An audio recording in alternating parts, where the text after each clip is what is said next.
Welcome to the explainer for the Foundry by Forge College. Last time, we wrapped up front-end integration for multi-sig wallets. So today, we're leaving that beautiful, polished user interface behind and stepping right onto the high-stakes factory floor of DeFi integration on Solana.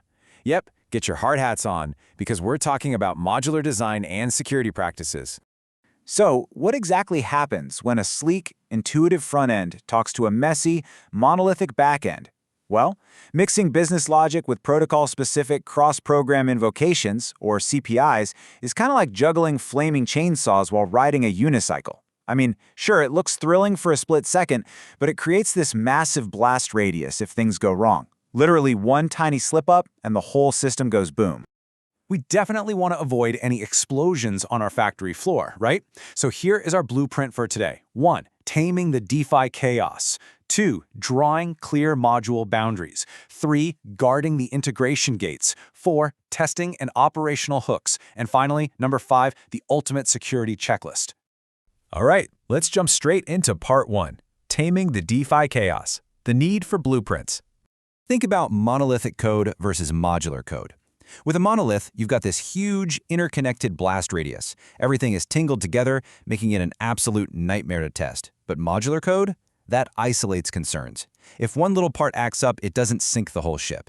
It makes your decentralized app infinitely safer and way easier to debug. This quote really hits the nail on the head. Integrations become brittle when they mix concerns, business logic, safety checks, and protocol-specific CPIs.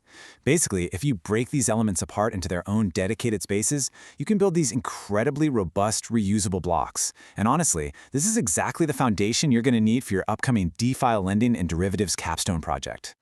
Moving right along to part 2, drawing clear module boundaries, separating brains from brawn.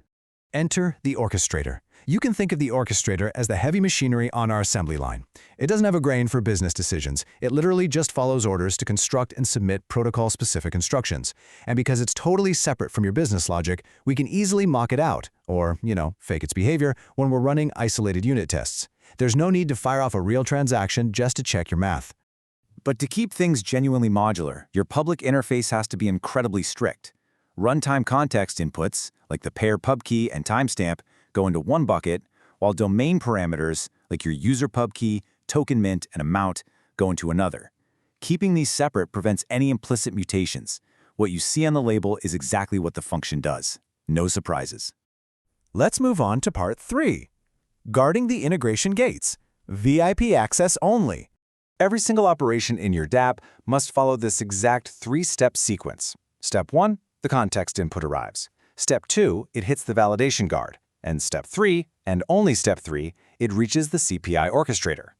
Think of validation guards as your VIP bouncers. The orchestrator is only engaged after the bouncer checks the ID and gives the green light.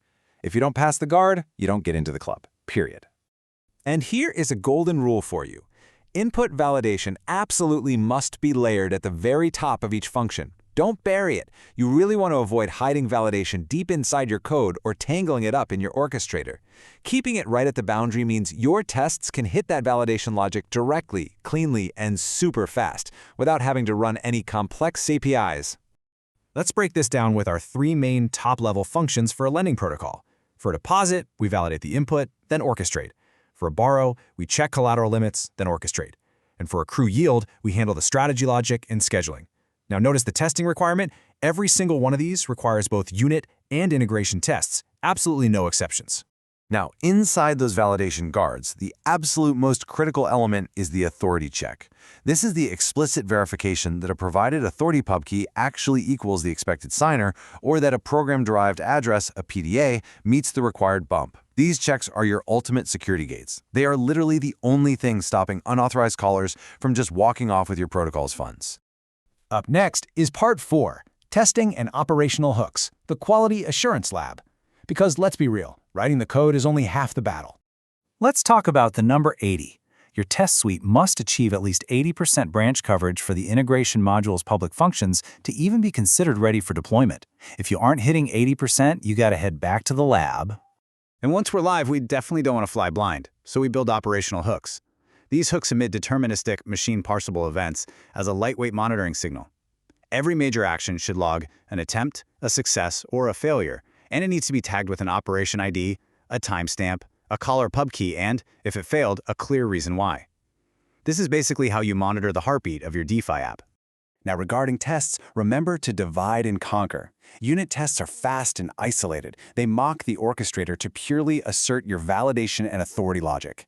Integration tests are a totally different beast. They spin up a local validator to simulate the full, real-world deposit, borrow, and repay sequences. You need both if you want to sleep well at night.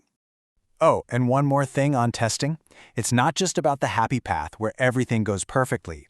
You must deliberately test authority failures. Seriously, actively try to break into your own VIP club using the wrong authority, a bad signature, or a fake account. You have to confirm that the system fails gracefully instead of catastrophically crashing. Finally, we arrive at Part 5, the ultimate security checklist. This is your final deliverable.